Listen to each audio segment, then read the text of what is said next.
All right. So, Rick, we are pre-show live, so people can see us when they hop on. So, what we do is we give our guests 10 minutes to get our Kind of text message or getting email or whatever and tell them to get their butts over here. So, right below you is the little box that shows we have about 9.5 minutes. So, usually, awesome. this part of the show, I wait for our production crew, Amy, who you've spoken with. Yep. Did you meet Yep. Amy at the conference?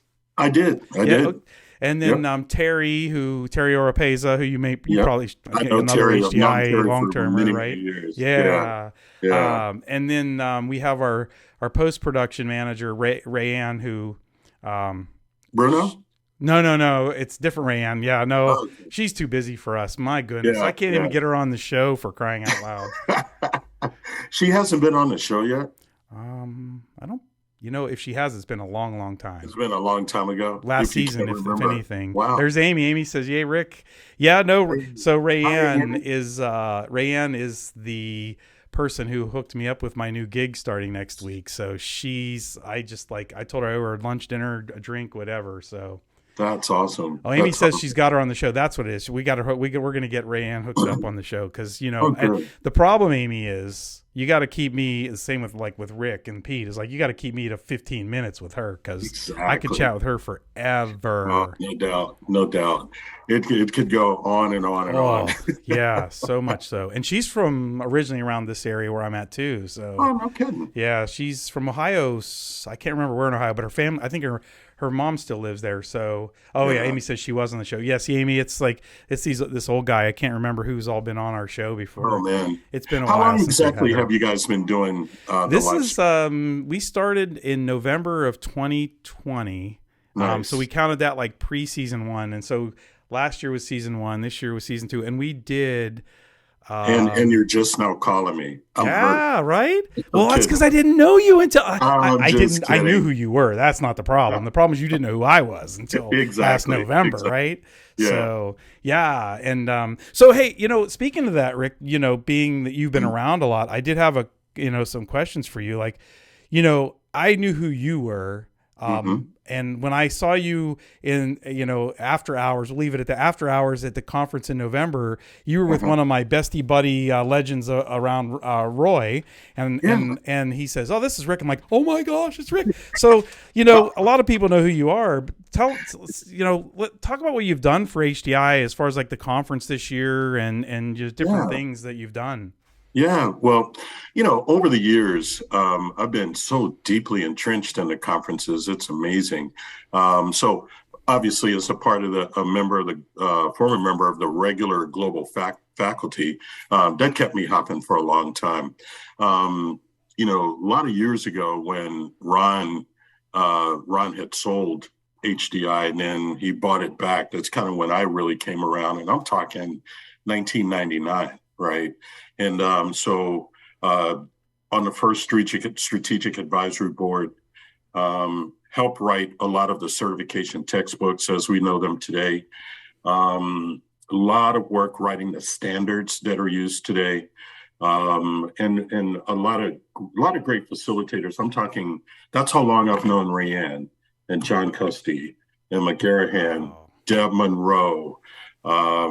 Good grief. And please forgive me, guys, if I forget the rest of you. I'm just old. It So doesn't many mean you're not awesome important. people, right? Ah. You know, um, one of the things that I've done in recent years is I've tried to contribute, articles, and year to year, I've actually been doing a lot of the typical 45-minute sessions that we see at the conference. I've been doing regular participation with those.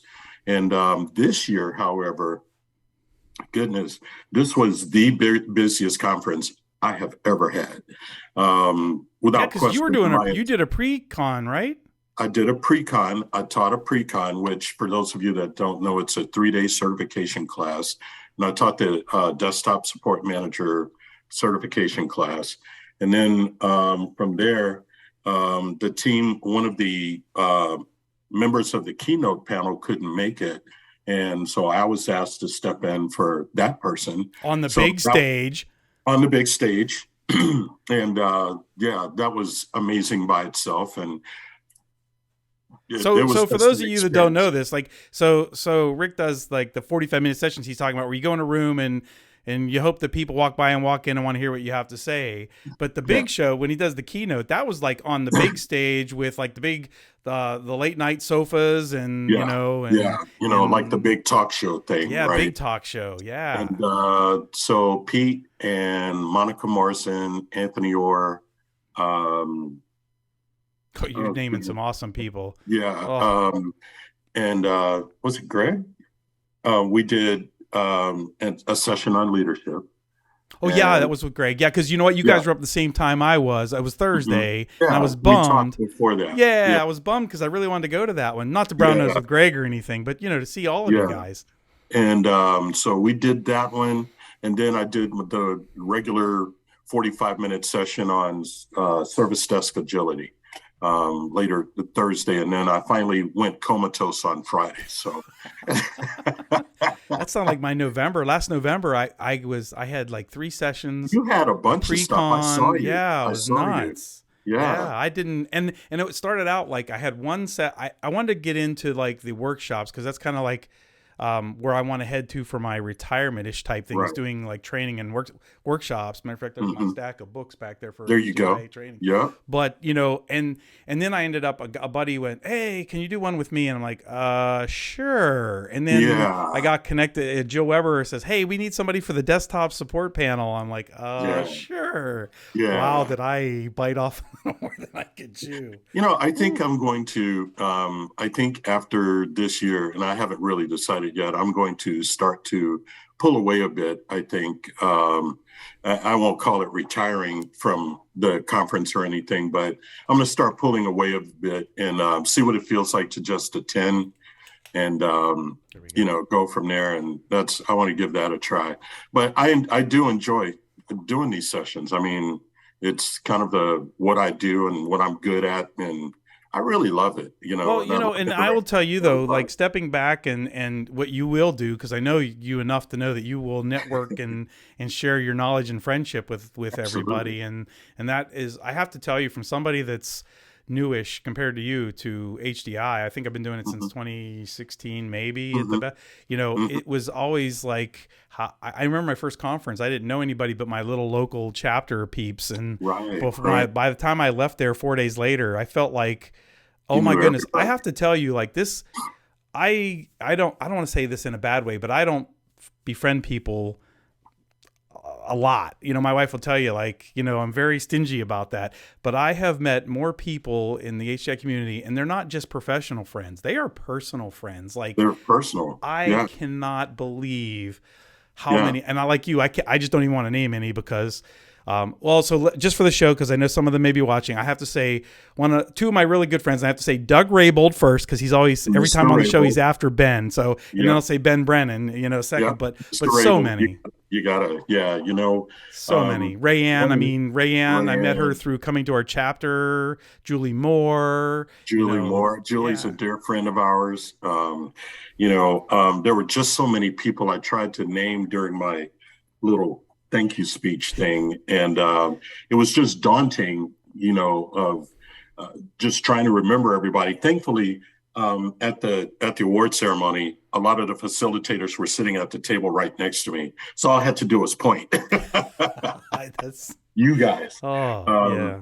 but But one of the so, things that I could tell you what really helped me out was people like you. When you're talking about the people that are kind of, I don't want to say stepping back, but have been doing sure. it a while, Hmm. helped coach me to being able, believe it or not, like in 2017, you couldn't get me up on a stage or in front of a group. I had nothing to share. I didn't know what to say, and then I spent some time with Doug, helped me, and Manley helped Manly, me. yeah, Kirk helped me, Weisler helped me, and yeah, just and Roy, and it's just, and Roy, Rayanne especially. I had, yeah, when we brought her out to our chapter, I ripped her ear for another 45 minutes afterwards. And I'm like, I am so sorry. She's like, no, I even said something to Kirk and Manley. I said, because they're like big speakers, yeah, right? yeah, And I said, I yeah. can't believe you're willing to give this away to me as a competitor trying to speak. And he's like, that ain't what this is.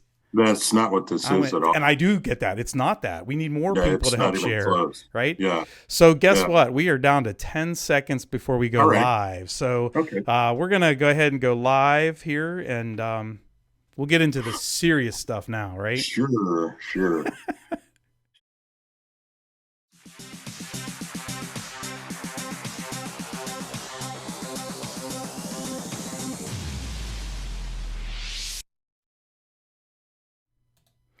Welcome, everybody, to our weekly HDI Local Chapters live stream show. We have another great guest from our conference a few weeks ago, but before we get there, let's talk about our show sponsor, Robert Half Talent Solutions. They are a leading provider of technology professionals that you need to help keep your business going. And believe me, nowadays it's not easy, and we'll talk a little bit about that maybe here coming up on our show. But trying to find the right person to fit your company, trying to find the right company to fit you is not exactly easy in 2022, right? But here's the thing, Robert Half not only can hook you up with a great employer or find you those great candidates, they also offer a lot of other great information on their website, like career advice, resume advice, interviewing advice, and even salary guides to help you know what you're worth or what you should be paying out in the industry. So check them out at roberthalf.com/technology. All right, let's get on with the show. So today, our guest is another HDI legend, Ric Mims. Now, Ric has more than 28 years of experience in service desk management, ITSM, consulting, and operations. Ric's held various positions throughout his career, from team lead to help desk manager to ITSM consultant. And he's also served in many capacities for HDI, including, if you were listening to pre-show, a member of the HDI faculty where he teaches certifications, which are very, and by the way, next week, Ric, we're going to have Randy on here talking Oh, exactly nice. about that, like the value of those, right? That's great. He's also a frequent speaker to HDI conferences, and he's also, get this, we love it, former local chapter president. Now, Ric's most recent work encompassed project leadership from planning, design, and implementation of ITSM initiatives, got to say those right, all those letters there, for Occidental Petroleum, Charles Schwab, and a Silicon Valley Silicon Valley biotech firm, just to name a few of them. Now, he's currently a solutions director for SDI Presence based in Chicago. Check this out. We got to have you on for a few more shows. This is killing me. Ric is a former CBS sports videographer. No wonder you make fun of people down in Texas, right? Film, nothing against Texas. It was a pre-show conversation. Filmmaker and car enthusiast, to my passion, the Corvettes. So, Ric, we could have a couple more shows on this, but welcome to our humble show. Thank you. Thank you for having me. I appreciate it. So I could talk to you about the videographer, the filmmaker, the car stuff, but really we only have 15 minutes, and I really only have one question for you. So, IT in the IT environment, we know our IT environments are broken, right? There's broken promises, and we're experiencing a lot of changes like retirements, resignations, better workplace requirements, not to mention XLAs in the customer and employee experience area, right? So we know we're broke. We know we need to fix it, but what do we do? So Ric, what are you seeing that's the most base level symptom that fails us in the IT world? I think the most base level thing that fails us quite often is living with status quo. As to your point, we know things are broken. We know, for example, we've had conversations where, and we had a lot of conversations about this at conference, where we're proud of achieving our SLAs. However, the SLAs still don't make the customer happy. They still feel like they're not getting what they need when they need it as they need it. And one of the things that I talked about in particular at the conference this year was, if our outcomes within the IT environment do not help the company stay competitive, then what are we doing? Okay. Yeah. So this is not about an approach. This is not about IT just delivering laptops and doing all these various things, monitoring applications and all of that. I wrote a statement years ago that talked about the purpose and mission of a service desk, which is to primarily enable employee productivity, which then ultimately brings about the competitiveness for the organization to maintain its competitiveness. Second to that, then we're looking at also if your service and support environment is not helping the organization maintain its tempo of business, then you're not going to succeed. Yeah. Does that make sense? Yeah, absolutely. You know, a couple things that I know I heard at the conference around this was like just examples was one of them was onboarding. You know, Yeah.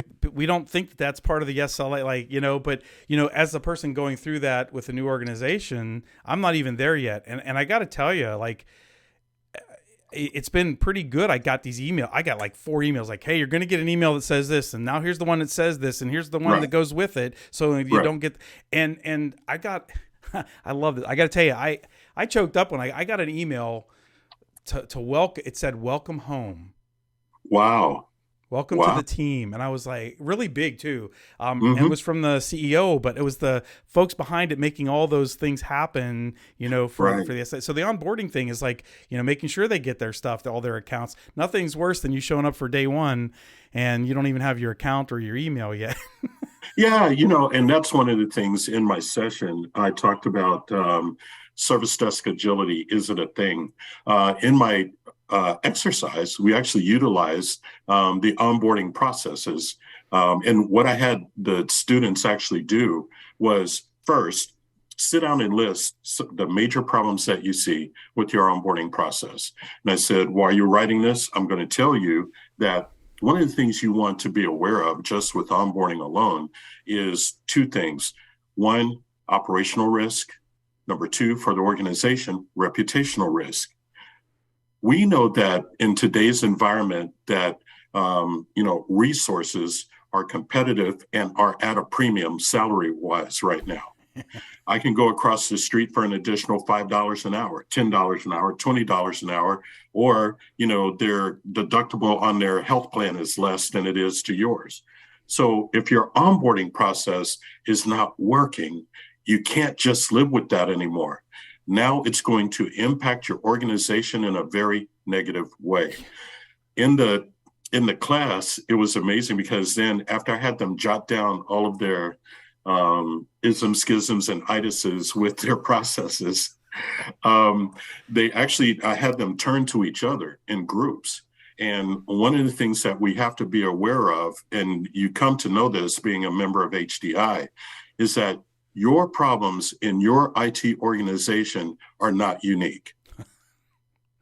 True. Everyone thinks their problems are unique. I hear that everywhere I go. Only ones that have them. Yeah, exactly. And so they bring in a consultant like me, and you know, we're sitting at dinner, and a CIO goes, "How do you know how to solve all these problems?" Easy. You all have the same problem. Rinse and repeat. Rinse and repeat. Wash, rinse, repeat. Same difference. Yeah. Yeah. Yeah. No, you're right. I hear that. And I've gone from like government to higher ed to corporate and entrepreneurial. And yes, there are different kinds of cultures, like going from that to higher ed is definitely different, but the problems are not different. They're not different at all. They may be different in size, scope. It may be operational. It could be technical. It could be strategic.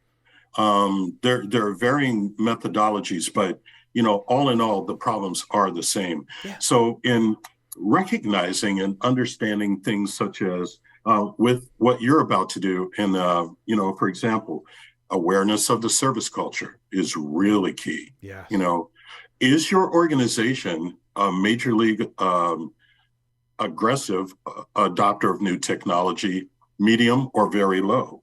You know, are you still on Windows 95? I'm just kidding. But well, at the university, we were doing still 98. So, yeah, we did have NT. I had an NT machine, too. This was just last year. Well, you know, Rick, here's another thing that you mentioned. No hackers, though. Yeah, I know. Oh, I don't even. But one of the things you mentioned when you were just talking about the 2 things, you said reputation. And I remember working for, and you can use the story if you want. This is funny. I won't name the company, but I worked for an MSP that basically outsourced to K-12, right? We took over their technology. Matter of fact, that was the company I said I worked like right out of Cincinnati. Right. Yeah. Right. And so basically I was the IT director for 3 school districts, and it's an MSP. We want to do good, so our boss incentivized us, saying if you hit your SLAs, there'll be bonuses. That's all you got to tell Bonuses. people, right? So you're gonna and Rick, I know you're gonna, because this is not unique. You're gonna know where this is going, and I've told this story before on the show, but it's been a while. That our SLAs we had two SLAs, right? Two big ones, and it was Mm. to resolve all of our incidents. Resolve 60% of our incidences in 1 day and 90% in 3 days. Whoa. So guess what happened? Mm. We resolved as many tickets as we could in the first day. In the first day. Guess what our reputation was? Because Mm. I said resolve the ticket. I didn't say we fixed the problem. Resolve the ticket. I got you. I Yeah. caught you. Yep, I got it. So That's a big thing that you have to really watch. And it's things, it's such as there are two things, having been a consultant and traveling around, moving around like I have. Problem management's never implemented. It's talked about, but it's never implemented. Okay, number one. Okay. So we never get to the real root cause analysis of things to stop incidents from recurring. That's the major league status quo that really disturbs me quite often in most organizations. How about being innovative in approach to things? We know that when you put a service desk contacts on a graph, we know that password management is the biggest thing every Monday morning. And I've always said in my little story, from Friday at 5 to Monday morning at 8, you can't remember your password. I want to party with you. Okay. I'm just saying. That's just amazing to me, right? But there's ways around that now. Password management systems, right. OTA, MFA, all of those things are in play now, which is fantastic. I think back to the time when I was a help desk analyst many years ago. We had the art of providing tech support was verbal. Yeah. Because there was no remote capability whatsoever. No. So you had to take the most rookie person for, somebody's grandma, whatever the case may be, and they're trying to operate a computer and you have to try to talk them through it. But anyway, I digress. Anyhow, I really want us to work to understand our service culture. Again, how we work. That's one of the major vendors. They talk about that, the way we work. I want to talk about do the workflows in your organization actually bring about the desired outcomes that are needed to help the corporation maintain its tempo of business. Yeah. Wow, what a concept there, right? Maybe you are an organization that does a lot of mergers and acquisitions. Well, I would suggest before you bring anyone into your fold, make sure your bed is made first, right? Yeah. Stupid analogy there, but Well, but yeah. You get my drift. Yeah. So one of the things that my new boss, I asked him, I said, so is there going to be travel involved in this job? And of course he was like thinking like, what is he thinking here?